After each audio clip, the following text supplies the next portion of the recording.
त्यानंतर आता शिखर बँक घोटाळा प्रकरणी एक मोठी अपडेट हाती येते। आर्थिक गुन्हे शाखेने अजित पवार आणि त्यांच्या पत्नी तसंच राष्ट्रवादीच्या बारामती लोकसभेचे उमेदवार सुनेत्रा पवार यांना क्लीन चिट दिली आहे। कारखाना लिलावामध्ये काढणं गुन्हेगारी कृत्य नाही असं म्हणत सुनेत्रा पवार यांना हा मोठा दिलासा देण्यात आलाय। यामध्ये शिखर बँकेला कोणतेही आर्थिक नुकसान झालेलं नाहीये।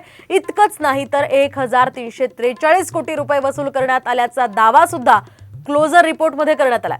विशेष म्हणजे रोहित पवार आणि प्राजक्त तनपुरे यांना सुद्धा यामध्ये क्लीन चिट देण्यात आली आहे।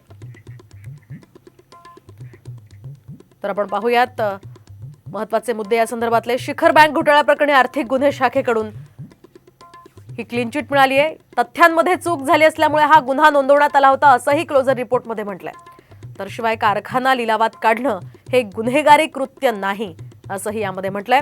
सुनेत्रा पवार यांनी 2 वर्षांपूर्वीच संचालक पदाचा राजीनामा दिला होता। घोटाळ्याचा तपास बंद करण्यात यावा अशी क्लोजर रिपोर्टमध्ये मागणी करण्यात आली आहे।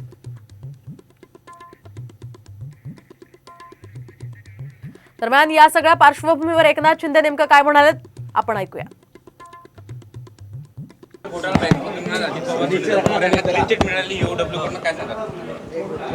चौकशीचा भाग आहे।